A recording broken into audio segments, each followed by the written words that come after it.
This is The Real Shift with Templeton Walker and Kristen Cantrell, where we break down all things Real Broker, why we both decided to move our businesses to Real Brokerage. We interview top agents from across the nation, like you're going to hear today. Guys, welcome back to The Real Shift podcast with Templeton and Kristen.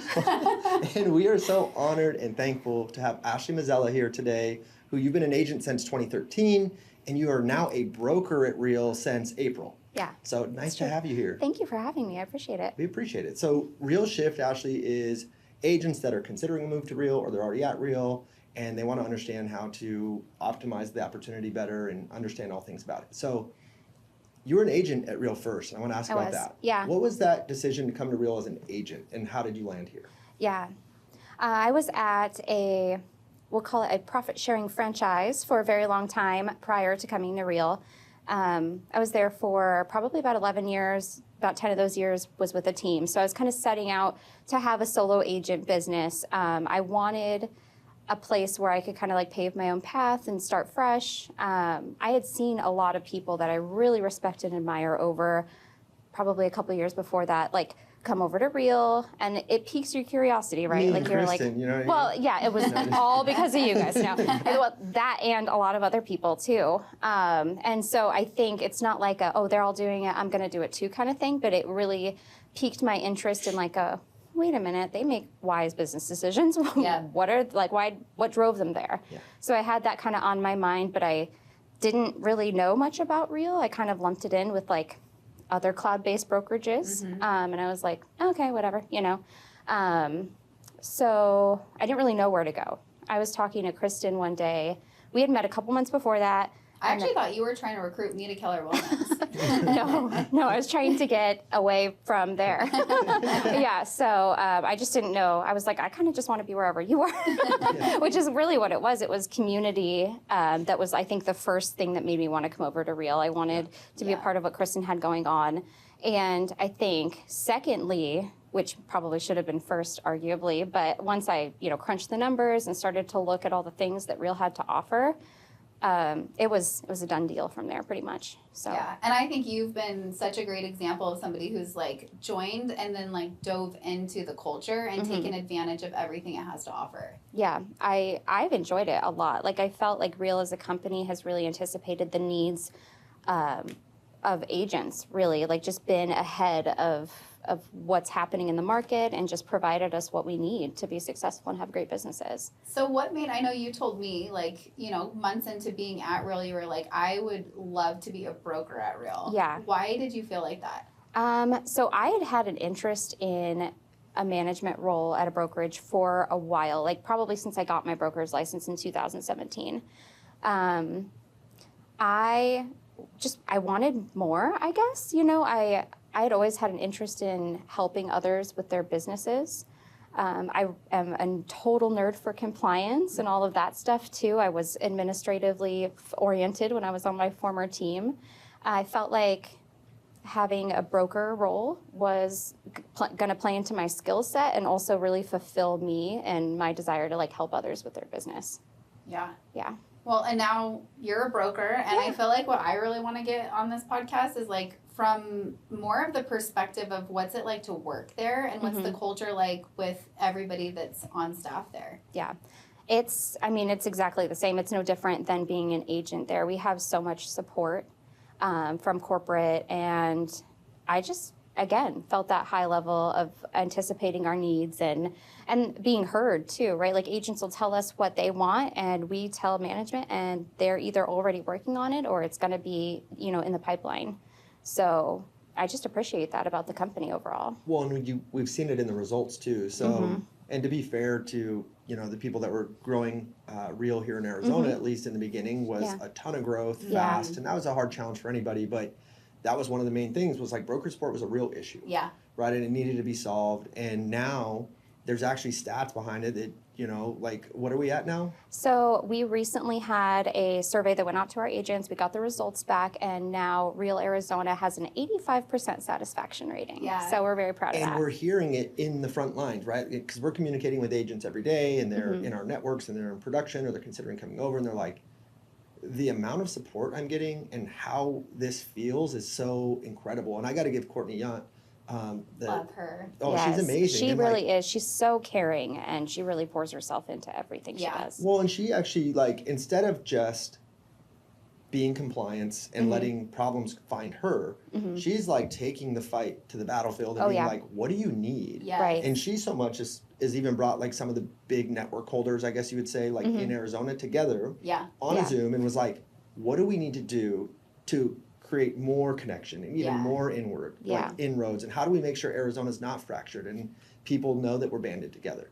Like, how many brokers are doing that? I was gonna say it's such like it's not a typical thing for any broker that I've ever seen. So I got to give her credit. So shout out. Absolutely. And then, you know, and then the associate brokers, is that what your title would be? So they call us within Real, they call us regional brokers, but we do have a managing broker So that responsibility. would be Courtney. Yeah, Courtney's the designated broker, and we are called like regional brokers, but we're managing brokers, I think is what the more common thing that And people would then get. the support there with people as smart and as talented as you has been insane, right? So It feels good. Like it feels like it's working really, really well. I mean, Courtney day to day like handles escalated matters, sensitive things, you know, the crazy stuff that pops up sometimes in our business. And then the three of us, we kind of divide and conquer, and where does our effort need to be, where like who needs what kind of thing, and we just kind of divide and conquer from there. So Well, I think what's cool too is we always talk about you can just feel like how the leadership like trickles throughout, like even the agents, or if I need something, I'll tell Templeton, he'll go tell somebody on staff that he has a relationship with and it's getting worked on. You're saying the same thing. And Matt, who was previously on the podcast, was talking about how there's just no ego. And there's not. Like if you go and say anything to Ashleigh or Courtney or somebody else on staff, it's like, oh my gosh, that's a good point. Let's see what we can do to fix that or work on that. I just think that's really good. yeah, we're building it for you guys. So really everything that we do, I mean, Real's a very agent-centric company as it is, but that's so prevalent in Arizona, and I can speak to that. you know what's been huge too, and I think it allows you guys to have way more bandwidth and capacity with as many agents as we have, is that we have Leo, right? And Leo is our AI agent that you can ask a lot of like the bread and butter questions, and even more so, even complex More now, questions. yeah. Right, and our AI can just feed that to you. So it's just Yeah. teaching and training the culture of our agents to say, hey, jump into Leo, try to find out the information. It's probably there, and then if not, you have that classic like human being support that you might be craving. But I know for me, I'm asking Leo something twice a day. Yeah. And people should be. I mean, Leo's getting smarter all the time. The more we use him, the better he gets. And it's getting so good that he's even started, Leo, whatever it has started being able to review documents. And we're really excited for where that could possibly go in the future. I mean, because part of our job is finding missing initials and like kind of the more detail oriented stuff. And so leverage with that would be super helpful. But it started with the LSUs and some other documents. And so it's cool. Can you give like more of an example? So if somebody's not at Real, they've never used Leo from the broker side, how would you say like this is something really cool that an agent could do utilizing Leo with their transactions? I think any question or thought that crosses your mind, just ask Leo, just type it in the box, and you're going to get either the answer, links to resources to find the answer, or a suggestion to contact support of the broker team. So it really is a good like one-stop shop to just get the ball rolling on getting the info you need. Yeah, and how do you feel like that has impacted the broker team? It just helps us focus on the things that Capacity. Yeah, right? Like we can really cover more ground with technology like that.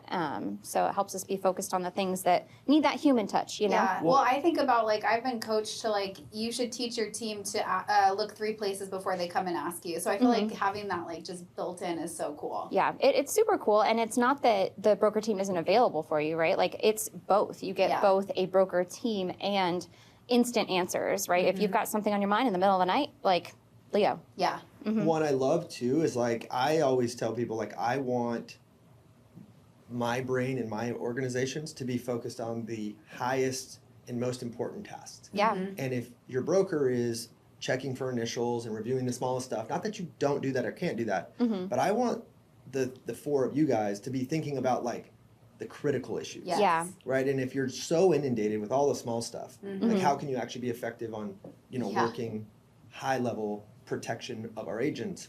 And that's why I think it's so important. It's like it just gives you capacity to focus on the good stuff. Yeah, I agree with that 100%. And we feel that for sure. So what do you think is the growth trajectory? Like if an agent is thinking about Real from the corporate side, from the, actually your just entire perspective, like why should an agent even think about this right now? I think that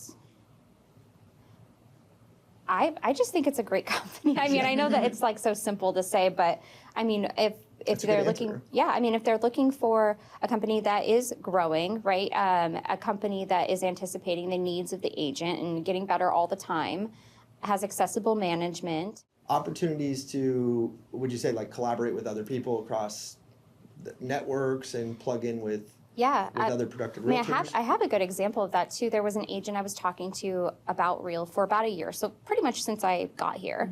And she was interested in Real, had some things she was working on in her business. We talk here and there. She spoke with another agent at Real that was able to specifically help her with like something very detailed she needed for her business. And so instead of just having myself invested in her success, she can have 2 sponsors and have us both invested in her success of her business. And so I think that that's a really cool thing too. It's not, you can choose who you're in business with, and you're also in business with everybody at the same time. Well, and do you hear like how you just answered that? That's the culture at Real. And That I is. think like if anyone's listening and you're at any other company, that isn't normal. No. And so really it is collaboration over competition. Yeah. And you get to, like, you're excited because that girl's providing value to this girl that you guys are both recruiting, which in the long term is great for retention. Yeah. I love that. It was very cool. Because I really think that sums it up so well. It does. Yeah. Well, and I was fortunate enough to co-sponsor Kristen, and I was stoked. Like when we were like talking through the process or what might be possible, and Dustin Brougham, who's her other sponsor, I was like, oh, like that's so much value. Like you'd be silly not to do that, right? And I also like it because now I'm not carrying that entire.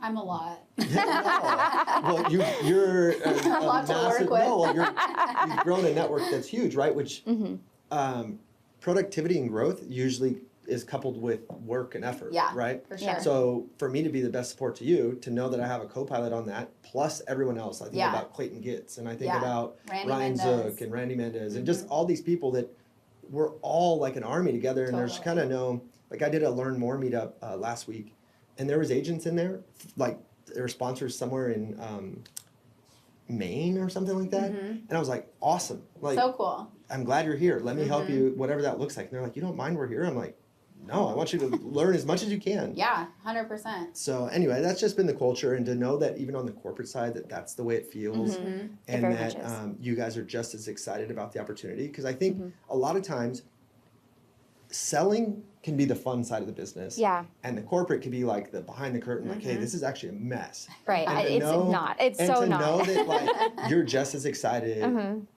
it is what we say it is, and that you believe in the company and the growth and the culture. That says so much to me from the broker, because you speak to a lot of brokers and they are like broken. And they're like, this so broken. sucks. Yeah.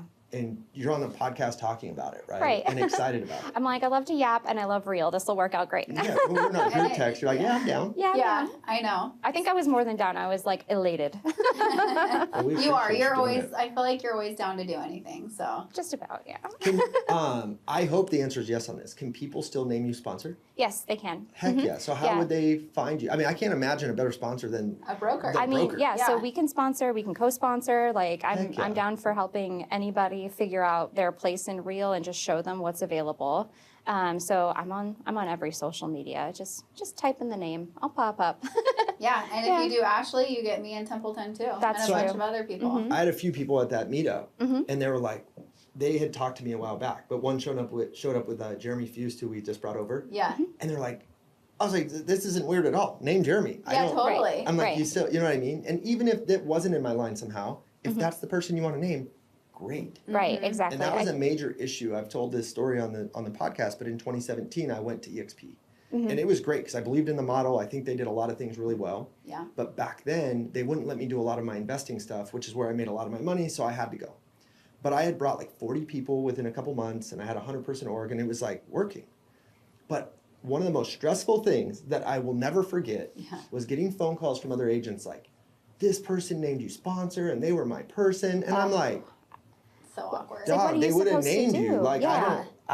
if they're going to, you know what I mean? It's that person's choice. And Yeah, I'm yeah. telling you, in almost 2.5 years now, I have not had that phone call once. And I've No. named almost 60 people. And you have people that like are lifting you up in conversations. If they're like, oh, I've been talking to Kristen, they'd be like, oh, Kristen's great, whatever. And we do the same thing. So that's just like so refreshing too. Yeah, building out a network wasn't necessarily something that like I was super interested in when I first came to Real. I wanted, not just, right, because this is a lot, but like I wanted to work with buyers and sellers. I Yeah. wanted to be a realtor, right? Like, and I think it was funny too because we talked to Dustin. I came to Real about a month after you did, I think. And we were talking to Dustin. He's talking about all this network stuff, and I was like, okay, I just want to sell real estate, you know. Yeah. And I actually, the growth that I've had with my network has been just genuine curiosity, genuine interest in the company, and I had 5 in my network for a while. I earned about $3,000 in just about a year, which is more than I ever saw with another model that I was a part of in the past. And I now have 5.5 because I'll count that 6th as the half. Yeah, because we got to go in on it together. So yeah, I love amazing. that. And that's such a great example too, because I think sometimes we'll talk about, the rev share portion a lot, but even just for somebody who's like, I mean, it's not a big deal to me, and to make an extra $3,000 is fantastic. yeah. It's great to see that come in too, because I think with other companies, and I'm familiar with the profit share model. That's where I came from. It implies the thing is that it implies that there's profit, and that's not always the case when your company has a huge overhead. Yeah. Well, Matt, we just had Matt, coach on, coaches, but we call him coach.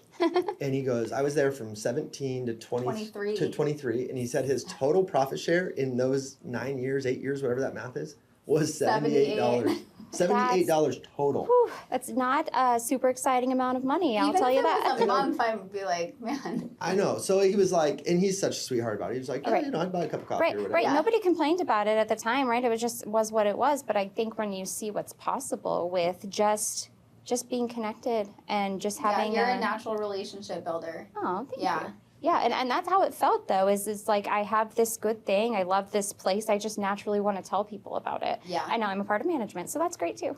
It's Yeah. and I'm an investor at heart, right? I buy a lot of rental properties. An amazing rental property, a really solid rental property, spits you $200 to $300 a month. So at the end of the year, that's $2,400 to $3,600 a year.